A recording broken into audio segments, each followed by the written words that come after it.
ফেব্রুয়ারি অথবা এপ্রিলে আপনারা নির্বাচনের টাইমলাইন দিতে পারেন। তো আমরা এখানে সরকারকে বাধ্য করে নেই, ইম্পোজ করে, ডিকটেট করে নেই, আমরা ফ্লেক্সিবল ছিলাম।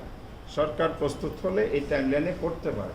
তো গভর্নমেন্ট যদি মনে করে যে আমরা প্রস্তুতি নিয়েছি, প্রস্তুত হয়েছি, তাহলে নির্বাচন ইলেকশন যদি ফেব্রুয়ারি না, আপনি ডিসেম্বরে করলে তো আমাদের আপত্তি নেই, কারণ মাঠে আছি। তো যদি কারো নির্বাচনের প্রস্তুতি না থাকে, এখনও নমিনেশন ঠিক করতে না পারে, মারামারি কাটাকাটির জন্য যদি তারা যদি সিদ্ধান্ত প্রস্তুত না পারে, এটা তাদের উইকনেস, এটা আমরা এখানে বলতে চাই।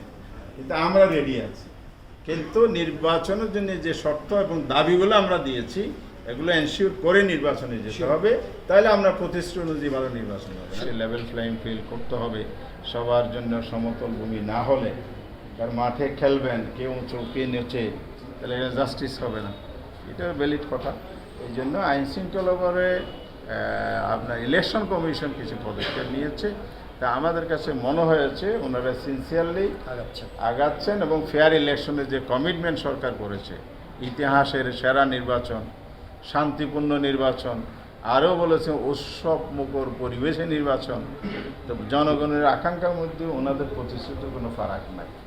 দুইটা মিলে গেলে ইনশাআল্লাহ বাংলাদেশের সকল ইতিহাস ব্রেক করে একটা ভালো নির্বাচন হবে আমরা আশা করছি।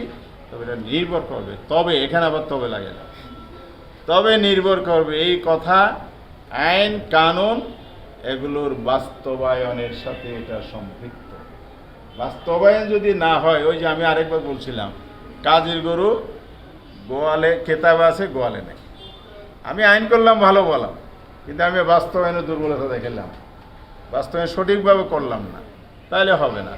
যেহেতু বাংলাদেশে এখনও লেভেল ফ্লাইং ফিল্ড আসে নাই, সেই কারণে আমরা অন্যান্য দাবির সাথে একটা জোরালোভাবে বলছি যে সবার জন্য সমান সুযোগ তৈরি করতে হবে, যেটা এখনও অনুপস্থিত আছে, সে ব্যাপারে যেন ওরা কাজ করে।